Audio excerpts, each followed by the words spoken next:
Pyramid ஆன்மீக மன்ற இயக்கம் மற்றும் PMC தமிழ் வழங்கும் பிரம்மஸ்ரீ பத்ரிஜியின் தெய்வீக வழிகாட்டுதலுடன் கரூர் தியான மகா யக்ஞம் வரும் செப்டம்பர் 6-7 தேதிகளில் நடைபெற உள்ளது. தியானம் நடைபெறும் இடம் சின்ன கொங்கு திருமண மண்டபம், கரூர். மேலும் விவரங்களுக்கு இங்கு கொடுக்கப்பட்டுள்ள எண்ணை தொடர்பு கொள்ளவும். அனுமதி இலவசம். அனைவரையும் அன்புடன் கரூர் தியான மகா யக்ஞத்திற்கு அழைக்கிறோம். சில பேர் மட்டும் ஏன் அந்த தேடுதலுக்கு வர்றோம் அப்படின்னா, அந்த வாழ்க்கையில ஏதோ ஒண்ணு மிஸ் ஆகும். பணம் எதை கொடுக்கும்? நீங்க சந்தோஷமா இருந்தீங்கன்னா வாழ்க்கைன்றது என்ன, ஒரு மீனிங்லெஸ்ஸா? குரு சீடனை தேடி வருவாங்க.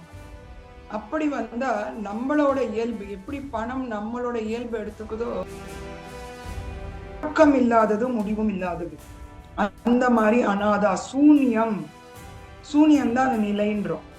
ஆனா இருக்கிற எல்லா பொருளும் அவர் தான்றோம். அப்ப இதுல எது உண்மை? இப்ப நம்ம உடல் அல்ல ஆன்மா அப்படின்னு சொல்லுவாங்க.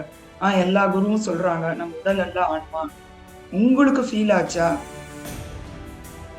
இப்ப இந்த கோபம், பயம், வெறுப்பு, இந்த உணர்வுகளுக்கு எது அடிப்படையா இருக்கு அப்படின்னு பார்த்தா,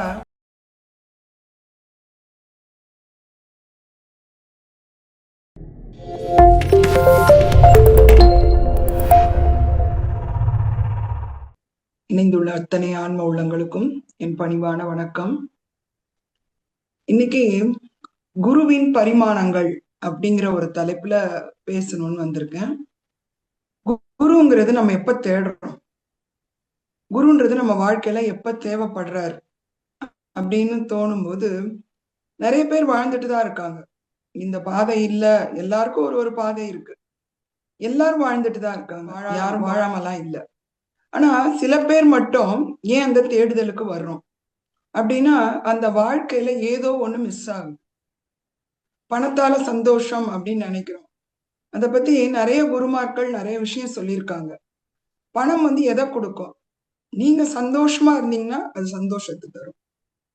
நீங்க வருத்தமா சோகமா இருந்தீங்கன்னா அதே பணம் உங்களுக்கு அந்த தான் வேணும்ட்டு அதை தான் கொடுக்குமா. பணம் தனிப்பட்ட முறையில அது இயங்குறது இல்ல, உங்களோட மனநிலை பொறுத்துதான் பணமே இயங்குது.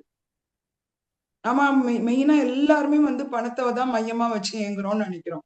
ஆனா அந்த பணமே நம்மள மையமா வச்சுதான் இயங்குது. நீங்க எந்த மனநிலையில இருக்கிறீங்களோ அந்த மனநிலையை தான் அது திரும்ப திரும்ப தருமா. அதனால புதுசா சந்தோஷமோ கவலையோ தர முடியாது. அப்பனா நம்ம என்ன நினைப்போம்? வாழ்க்கைன்றது என்ன, ஒரு மீனிங்லெஸ்ஸா, அர்த்தம் இல்லாததான் நம்ம வாழ்க்கைன்னு வாழ்ந்துட்டு இருக்கோமா அப்படின்ற ஒரு நிலையில தான் நமக்கு குரு தேவைப்படுறது. நம்ம அந்த குரு தேவைப்படுறது எதுக்காக? விழிப்புணர்வுக்காக. இப்போ ஒரு சீடன் குருவை தேடி போறான்னு வச்சுக்கலாம். அப்படி போனாங்கன்னா நிறைய சமயத்துல வழி தவறதுக்கு வாய்ப்பு இருக்கு. ஏன்னா எது நல்ல குரு, யார் கரெக்டா வழிகாட்டுறான்னு நம்மளே அப்ப ஒரு திசை தெரியாம இருக்கப்போ ஒரு குழப்பம் இருக்கும். அதே குரு சீடனை தேடி வருவாங்க.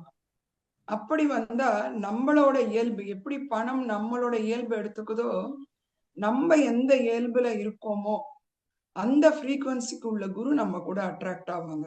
அப்ப சரியான குரு நமக்கு கிடைக்கும். ஒருத்தருக்கு சரியா இருக்கிற குரு நமக்கு சரியா இருக்கணும்னு அவசியம் இல்லை. நம்ம எந்த நிலையில இருக்கோமோ அதற்கான குரு நம்மளை தேடி வருவாங்க. அப்ப நம்ம தேடவே வேண்டியது இல்லையா குருவை அப்படின்னா, அதற்கு முன்னாடி நம்ம ஒரு 3 வகை ஆற்றல் இருக்கு அப்படிங்கிறாங்க. அந்த 3 வகை ஆற்றலை நம்ம எந்த நிலையில இருக்கோம் நம்மளே நம்ம செல்ஃப் செக் பண்ணிக்கலாம். நமக்கு பிரபஞ்சம் ஆற்றலை கொடுக்குது. அது நீங்க தியானம் பண்ணாலும் சரி பண்ணாலனாலும் சரி, தினமும் தூங்கி எந்திரிக்கும் போது ஆற்றலை கொடுக்குது. அதே போல ஆஸ்ட்ரல் டிராவல்னு சொல்லுவாங்க. நான்லாம் தியானத்துல ஆஸ்ட்ரல் டிராவல் போனேன்னு. உலகத்துல ஆஸ்ட்ரல் டிராவல் போகாதவங்க யாருமே கிடையாதான். ஏன்னா கனவுலையாவது அவங்க ஆஸ்ட்ரல் டிராவல் போயிட்டு தான் வராங்க. அது விழிப்புணர்வு இல்லாம இருக்கு. நமக்கு கனவுலையும் தூக்கத்திலையும் கிடைக்கக்கூடிய சக்தியும் அந்த ஆஸ்ட்ரல் டிராவலும் விழிப்புணர்வு இல்லாத நிலையில இருக்கு. இப்போ ஒரு விழிப்புணர்வு இல்லாத நிலையில இருக்கிறவன் தான் உண்மையிலே பிச்சைக்காரனா. நம்ம நினைக்கிற மாதிரி பணம் இருக்குது இல்லைன்னு இல்லை. விழிப்புணர்வு இருக்கிறவன் பணக்காரன். அப்ப எந்த வகையான விழிப்புணர்வு நமக்கு தேவைப்படுது அப்படின்னா, அந்த வகை ஆற்றல்களை முதல்ல புரிஞ்சுக்கணும். முதல் வகை ஆற்றல் என்ன ஆற்றல் அப்படின்னா, நம்ம day to day life, daily நம்ம வேலை செய்யறதுக்கும் சாப்பிடுறதுக்கும் மற்ற எல்லா டே டு டே லைஃபுக்கு எல்லாத்துக்குமே ஒரு வகையான ஆற்றல் தேவைப்படுது. அது இயற்கையாவே நமக்குள்ள இருக்கு. ஆனா நம்ம தொடர்ந்து உபயோகிக்கும் போது நமக்கு டயர்ட் ஆயிடுது. நம்ம அந்த ஆற்றலை இழக்கிறோம். அதற்காக உணவை சாப்பிடுவோம், இல்ல தூங்குவோம். இப்படிதான் நம்ம ஆற்றலை பெறுகிறோம் நம்ம நினைச்சிட்டு இருக்கோம். ஆனா 2வது வகை ஆற்றல் உள்ளுக்குள்ளேயே இருக்கான். அது நம்ம சாப்பாட்டுலயோ அதுல வர்றதில்ல. உள்ளுக்குள்ள தூங்கிக்கிட்டு இருக்கு அந்த ஆற்றல். அது எப்படிப்பட்ட ஆற்றல்? அது ஒரு எளிதா ஒரு எக்ஸாம்பிள் மாதிரி கண்டுபிடிச்சுக்கலாம். இப்ப நம்ம ரொம்ப டயர்டாகி வேலையெல்லாம் முடிச்சுட்டு வீட்டுக்கு வருவோம்னு வச்சுக்கோங்க. நடந்து போயிட்டு இருக்கோம். ரொம்ப மெதுவா, ஏன்னா டயர்டா இருக்கும், நடந்து போயிட்டு இருக்கோம். அப்போ உங்க உடம்புல சக்தியே இல்லாத மாதிரி தோணும். திடீர்னு ஒரு நாய் துரத்துது. உடனே உள்ளுக்குள்ள இருந்து ஒரு ஆற்றல் வரும். இவ்வளவு ஸ்பீடு நம்ம வாழ்நாளே ஓடி இருக்க மாட்டோம். ஒரு பயம், ஒரு ஆபத்துன்னு வரும்போது உள்ளுக்குள்ள இருந்து ஒரு ஆற்றல் வருது பாருங்க. அது 2வது ஆற்றல். அந்த 2வது ஆற்றல் நமக்குள்ள தூங்கிக்கிட்டு தான் இருக்கு. இந்த வீடு கூட சொல்லுவாங்க, நம்ம அசந்து தூங்கிட்டு இருக்கோம், ரொம்ப டயர்டா இருக்கு, திடீர்னு வீட்டுக்குள்ள ஏதோ ஒரு ஸ்மெல் வருது, திடீர்னு பார்த்தா தீ பிடிக்குது அப்படின்னா இவ்வளவு ஒரு நமக்கு முழிப்பு வந்துடும். கட கட கடன்னு எல்லாத்தையும் எடுத்து வச்சுட்டு கூட எதெல்லாம் நம்ம காப்பாத்தணும் அப்படியே அள்ளி தூக்கி போட்டு அப்படியே அந்த நேரம் கொஞ்சம் கூட டயர்ட்னஸ் இருக்காது. அப்ப அதுக்கு முந்தி வரைக்கும் நம்ம டயர்ட்னு ஏன் சொன்னோம்? ஏன்னா அது முதல் வகை ஆற்றல்ல இருந்தது. இப்போ 2வது வகை ஆற்றலுக்கு வந்துட்டோம். அந்த 2வது வகை ஆற்றலை விழிப்புணர்வோட எப்படி எழுப்புறது? அது உள்ள இருக்கு அந்த ஆற்றல். அது தேவைப்படுறப்ப வெளியில வருது, நமக்கு தெரியுது. அந்த ஆற்றலை நமக்குள்ள எழுப்புறது எப்படி? அதற்குதான் நமக்கு அந்த குரு வழி நடத்துறாரு. அந்த 2வது ஆற்றலை நமக்குள்ள இருந்து எழுப்புறதுக்கு. சரி, உண்மையான குருவை எப்படி நம்ம கண்டுபிடிக்கிறது?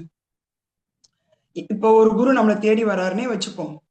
நம்ம தேடி போனோம்னா பெறுபவன் மையமாகறானா, இல்ல கேட்டுக்கிட்டே இருக்கோம்னா பிரார்த்தனை மாதிரி. அது பிரார்த்தனைய ஓஷோ எப்பவுமே பிச்சை அப்படிம்பாரு. அதாவது ஏதாவது கேட்டுக்கிட்டே இருக்கிறது பிரார்த்தனை இல்ல. கொடுக்கறதுக்கெல்லாம் நன்றி சொல்றது வேணா பிரார்த்தனைன்னு வச்சுக்கலாம். நீங்க ஏதாவது ஒரு விஷயத்த கேட்டுக்கிட்டே இருக்கிறீங்கன்னா நம்ம யார் கேட்டுக்கிட்டே இருப்பா? ஒருத்தர்கிட்ட போய் ஒருத்தர் கை நீட்டி கேட்கறதுன்னா என்ன அர்த்தம்? அந்த நிலையில யார் மையம் பெறுவாங்கன்னா கொடுப்பவர். யார் கொடுக்கறாங்களோ அவங்கதான் இம்பார்ட்டண்டா இருப்பாங்க, கேட்கறவங்க இல்ல. ஆனா தேடுதல் உள்ளவங்களுக்கு பெறுறவங்களே மையமாயிடுவாங்க. அதாவது இப்ப நான் தேடுறேன்னா நான் தான் மையமா இருப்பேன். நான் கொடுத்துக்கிட்டே இருக்கேன், நான் ஒருத்தர்கிட்ட கேட்டுக்கிட்டே இருக்கேன்னா கொடுக்கறவங்க தான் மையமா இருப்பாங்க. அதாவது அவங்களோட ஆற்றல் தான் அங்க இருக்கும், நம்ம ஆற்றல் செயல்படாது. அப்ப அந்த மாதிரி ஆற்றலை கொடுக்குற குரு யாரு? ஏன்னா இதுல ஒரு விஷயம் நம்ம எல்லாருமே தெரிஞ்சுக்கணும். ஆனா மெய்ஞானத்துல ஒரு விஷயம் இருக்கு.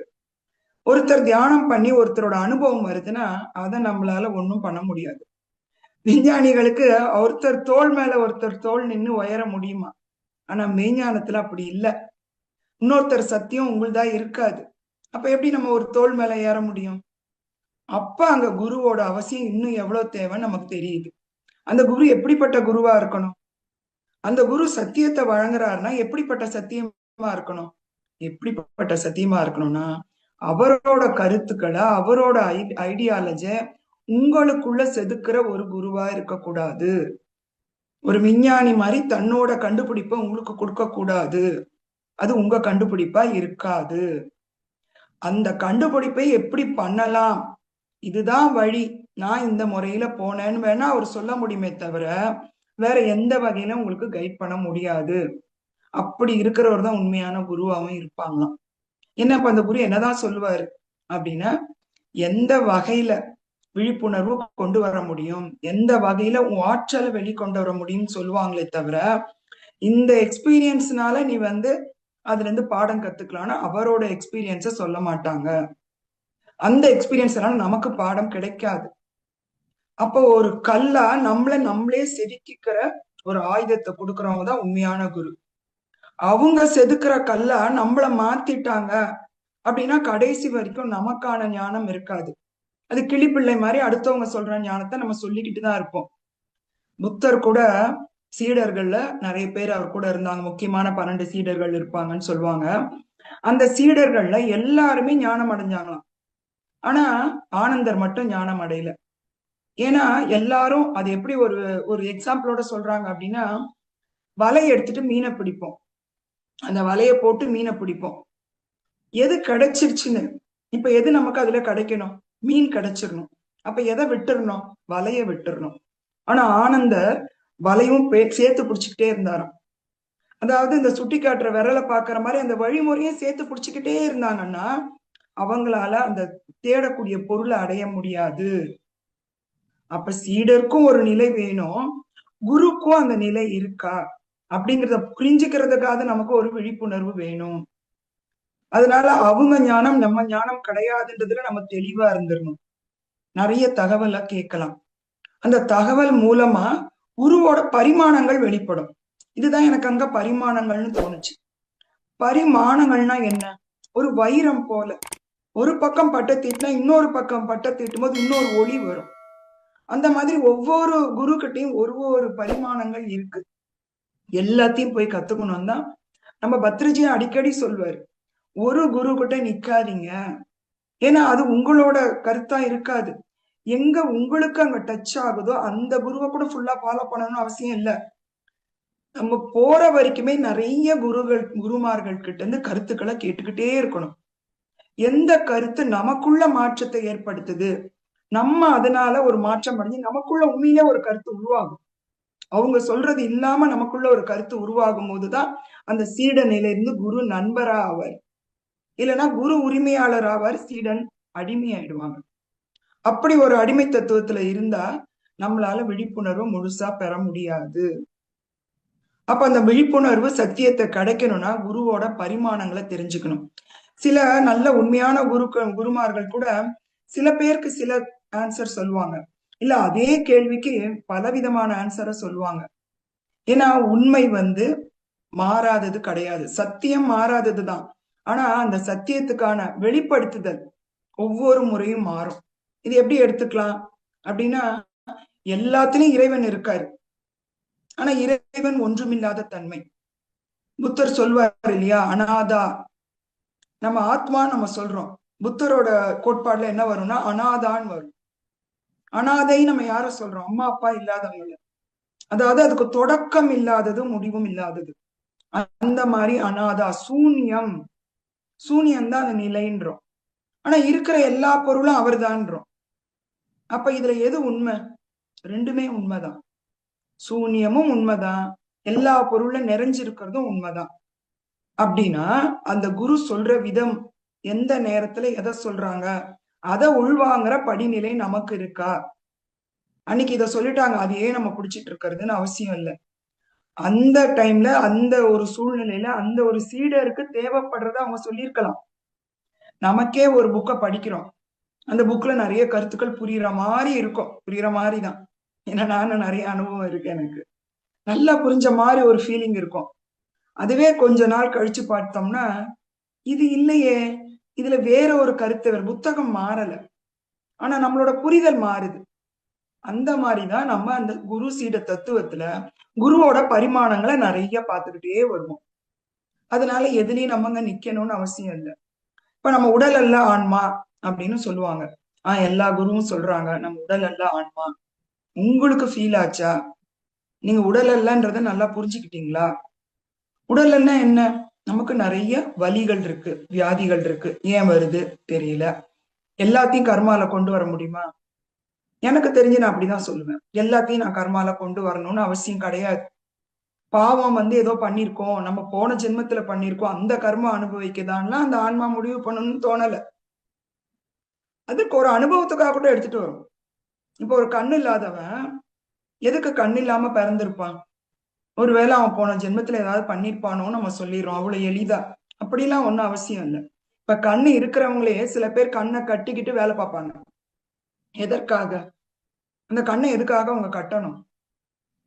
அவங்க சும்மாவே நல்லாதான் வேலை பார்க்கலாம். சில பேர் சாகசம் பண்றத பார்த்துருப்போம். நான் கண்ணை கட்டிட்டு இது மேல நடக்கிறேன், கண்ணை திறந்துட்டு ஏன்பா நடக்கல? ஏன்னா அது ஒரு சாகசம், அது ஒரு அனுபவம். அத மாதிரியும் ஆத்மா டிசைட் பண்ணலாம் இல்லையா? நான் எப்ப பாரு கண்ணோடயே பிறந்துட்டேன், ஆணா பிறந்துட்டேன், பொண்ணா பிறந்துட்டேன், முழு உருவத்தோட பிறந்துட்டேன், நிறைய கலைகளை கத்துக்கிட்டேன், அப்ப நான் இது கண்ணு இல்லாம கூட நான் பிறந்து இந்த அனுபவத்தை பெறலான்னு வரலாம். யாருக்கும் அது 100% ஷூரிட்டி எல்லாம் கிடையாது. அப்படின்னா எப்படி நம்ம ஒருத்தரை ஜட்ஜ் பண்ண முடியும்? அப்ப நம்ம கர்மா கர்மான்னு எல்லாத்திலையும் குறிக்க வேண்டிய அவசியம் கிடையாது. அப்ப அந்த உடல்ல வர்றதுக்கு நிறைய காரணங்கள் இருக்கலாம். புரிஞ்சு கொள்ள முடியாது, தெரிந்து கொள்ள முடியாதுன்னு தெரிஞ்சுக்கிறது தான் உண்மையான ஞானம். இப்ப நமக்கு உடல் அளவுல என்ன வருது? கோபம், பயம், எமோஷன்ஸ். உடலை தாண்டி மனது. உடல் அளவுல உள்ளது வியாதின்னு சொல்லிடுறோம். மனதளவுல உள்ள எமோஷன்ஸ் எல்லாம் உடலையும் பாதிக்குது. இப்ப இந்த கோபம், பயம், வெறுப்பு, இந்த உணர்வுகளுக்கு எது அடிப்படையா இருக்கு அப்படின்னு பார்த்தா நம்மளோட பலகீனம் தான். எல்லாத்துக்கும் எல்லாமே வருது, ஆனா அதை கையாள தெரியுதா? கையாள தெரிஞ்சுட்டா நீ விழிப்புணர்வு இருக்க. அதை கையாள தெரியாத பலகீனம் தான் அந்த உணர்வுக்கு நம்மள அடிமைப்படுத்துது. அப்ப இதெல்லாம் தெரிஞ்சிருக்க விழிப்புணர்வை கொடுக்கிறவர் தான் குரு. அந்த குரு கிட்ட நம்ம கண்டுபிடிக்கும் போது குருவோட பரிமாணத்தை நம்ம பார்ப்போம். சில பேர் குரு கிட்ட தங்கி இருக்கும் போது கேள்வி, நல்ல கேள்வி கேளுங்கன்னு வாங்க ஒரு செஷன் முடிஞ்ச உடனே. எதற்காக? அந்த கேள்வி அந்த சொல்ற அவங்களோட இன்னொரு பரிமாணத்தை அவங்களுக்கே வெளிப்படுத்தும். ஓ, இதற்கு இப்படியும் ஒரு பதில் இருக்கலாம் அப்படிங்கிற ஒரு வெளிப்படுத்துதல் அவங்களுக்குள்ளேயும் தோணும் இல்லையா? இதற்காக கூட அந்த குருவோட பரிமாணத்துக்காக நம்மளும் தேவை. இப்ப எப்படி ஒரு பிரபஞ்சத்துக்கு நம்ம தேவை, பிரபஞ்சத்துக்கு ரொம்ப ரொம்ப நம்ம தேவை. நம்மளாலதான் அது அனுபவத்தை பெறுது. ஒரு குருவுக்கும் சீடர் ரொம்ப தேவைதான். அந்த சீடராலதான் இன்னொரு குருவோட பரிமாணமே உருவாகுது. அப்படின்ற போது இந்த ரெண்டு பேரும் ஒருத்தருக்கு ஒருத்தர் இன்டர் கனெக்டட் தான். இது ஒருத்தருக்கு மட்டும் இல்ல, பிரபஞ்சம் மொத்தத்துக்கும்னு சொல்றாங்க இல்லையா? எல்லா மகான்களும் எல்லாரும் என்ன சொல்றாங்க? பிரபஞ்சமே ஒன்றோடு ஒன்று இணைக்கப்பட்டதுதான்றாங்க. நமக்கு எதுக்குமே சான்று வேணும், ப்ரூஃப் வேணும், இல்லைன்னா நம்ப மாட்டோம். அது எப்படி சொல்லிட்டா போதுமா அப்படின்னு நினைப்போம். தியானத்துல உட்காரும்போது சில பேர் ஆற்றல் வருதுன்றாங்க, சும்மா சொல்றான், இல்லைன்னா தப்பா நினைச்சிருவாங்க இல்லையா, அதனால சொல்றான் அப்படின்னு அனுபவிக்காதவங்க சொல்லிக்கிட்டே தான் இருப்பாங்க. நம்ம அதெல்லாம் ஒன்னும் நினைக்க கூடாது. நம்மளோட அனுபவம் நம்மளுக்கு. அவங்கள ஒரு காலம் ஜட்ஜும் பண்ணக்கூடாது. அது குருவா இருந்தா கூட. சில குருகிட்ட ஒரு தூரம் வரைக்கும் டிராவல் பண்ணுவோம். அதுக்கப்புறம் பார்த்தா நமக்கு அடுத்த நம்ம போறோம் அப்படின்னா படிநிலை, நம்ம அடுத்த குருவை தேடி போறோம். தப்பொன்னும் இல்லையே. நம்ம பாடம் படிக்கவும் அனுபவத்தை பெறதான் வரும். ஒரே குருவை பிடிச்சுக்கிட்டு இருக்கோம்னு சொல்றதுக்காக வரல. அப்ப அந்தந்த குருவுக்கு அங்கங்க ஒரு குருகிட்ட கூட நம்ம நிலைச்சு இருக்கணும்னு அவசியம் கிடையாது. இப்ப நம்ம உடல் மனம்னு சொன்னோம். எப்படி நான் உடல் எல்லாம் ஆன்மா அப்படின்னு தெரிஞ்சுக்கிட்டேன்னு ஒருத்தர் சொல்றான்னு வச்சுக்கோங்க, முக்காவாசி பொய்யாதான் இருக்கும். அதுக்கு நான் எனக்கு தெரியாதுன்னு சொல்றவங்க கூட தேவையில்ல. நான் உடல் எல்லாம் ஆன்மா அப்படின்னு சொல்லிட்டு போயிடுவாங்க ஈஸியா. இதுக்கு ஒரு சின்ன கதை. புத்தர் ஒரு தடவை எப்பயும் போல ஒரு கிராமம் போறப்போ மௌலிங்க புத்தர்னு ஒருத்தர் வந்தாராம். அவரு பேரும் புத்தர் தான் போல. அவர் சொன்னாராம், என்னோட ஆன்மாவை எனக்கு தேடணும், என்னோட ஆன்மா இல்லை என்கிட்ட, அதை தேடணும், எனக்கு எப்படியாவது எனக்கு உதவி பண்ணுங்கன்னு கேட்டிருக்காரு. புத்தர் என்ன பதில் சொன்னார் அப்படின்னா, நீ நாளைக்கு கண்டிப்பா வரணும். அதாவது நீங்கிறவன் நாளைக்கு வரணும் அந்த அப்படின்னு சொல்லும் போது அவர் சொன்ன பதில் தான் ரொம்ப வித்தியாசமானது.